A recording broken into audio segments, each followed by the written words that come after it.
Hello，大家好，我係 Venus。咁今期咧係一期租盤視頻啦，我哋嚟到咗華僑城嘅沿岸，同大家推介呢一套5星租盤嘅全屋定製以及家私家電都係非常之齊全嘅。好，事不宜遲，同大家介紹下。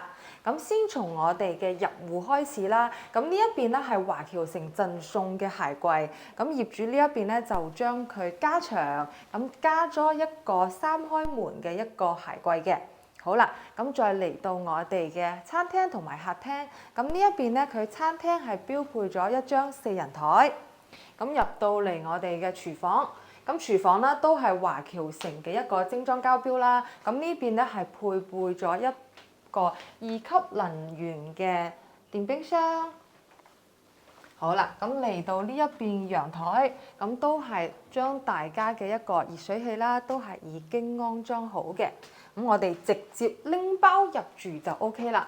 好，咁再嚟到佢嘅客廳部分，客廳部分啦，大家可以睇到佢會有一個定製嘅電視櫃，咁而且咧值得一讚嘅咧，大家可以睇到，就算係租盤啦，都可以有呢一個70寸左右嘅大電視，咁大家坐喺沙發睇電視就會方便好多啦。咁呢邊咧都係配備咗一個茶几，仲會有我哋嘅4人沙發，而且夏天即將來臨，少不了嘅咧就係一定要有客廳嘅空調。咁呢邊咧都係配備咗一台我哋嘅掛式空調嘅。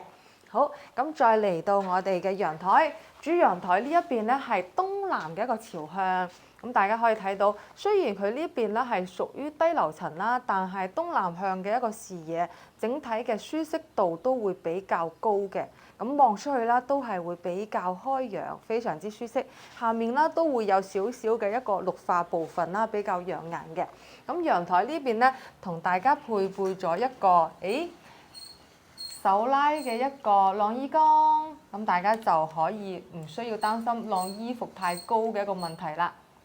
咁喺陽台呢一度咧，都同大家配備咗一個2級能源嘅洗衣機嘅。好，咁我哋依家再嚟睇下佢嘅房間配置。咁首先嚟到第一個房間，咁第一個房間咧係連接翻我哋主露台啦，東南向嘅，咁大家可以睇到都係配備咗一個定製3開門嘅大衣櫃，咁呢邊咧係1.5米左右嘅一個大床，當然都同大家配置咗床頭櫃以及客房嘅空調嘅。咁呢一邊咧家私家電配置係非常之齊全噶啦。再嚟到我哋嘅公共衞生間，咁整體啦，都係一個華僑城嘅交標，已經好齊全嘅啦。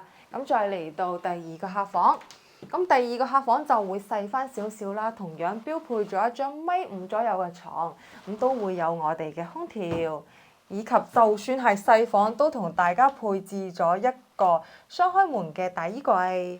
好，咁再嚟睇下我哋嘅主人房，咁主人房入到嚟呢一邊係主衞間，咁都係交標嘅基本配置啦。再嚟到房間部分啦，就會大翻好多啊！呢個整體咧係用咗我哋整個牆身啦，做咗一個1、2、3、4、5開門嘅一個大衣櫃，咁基本嘅一個衣物放置係已經足夠啦。咁睇下我哋嘅主人床活動區呢一邊啦，係擺咗張1.8米左右嘅大床，咁都會有我哋嘅同款床頭櫃。咁當然主人房少不了我哋嘅標配空調。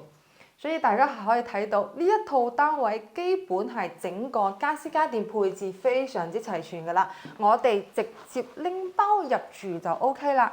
咁而且咧呢一個3房單位嘅租金咧都係比較適宜嘅，咁佢嘅月租咧係去到1800蚊包我哋嘅物管費嘅。咁當然啦，每個月1800蚊，半年起租。咁如果短租嘅朋友咧都可以直接聯繫我哋嘅頻道熱線，我哋再溝通嘅。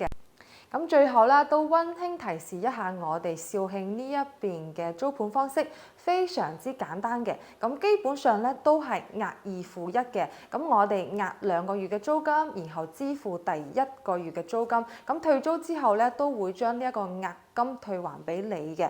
咁呢一邊咧仲會有一個中介費，中介費咧就係屬於月租嘅一半。咁譬如呢一套單位月租係1800蚊，咁你只需要支付900蚊嘅一個中介服務費就 OK 啦。咁除咗以上呢一個費用之外咧，就係你每個月嘅一個水電費同埋燃氣費嘅。咁基本上咧係已經冇咗其他嘅一啲費用啦。咁如果話大家想有呢一個租房需求嘅話，可以致電我哋嘅頻道熱線嘅。如果話大家想過嚟度假，或者想過嚟肇慶新區感受下呢一邊嘅人民風情，感受下呢一邊嘅生活環境，周邊嘅一個生活配套嘅話，都推介大家可以租呢一個3房單位嘅。好啦，咁呢一條影片就到呢一個結束。想了解更加多嘅相關資訊，歡迎大家致電我哋嘅頻道熱線。下期再見，拜拜。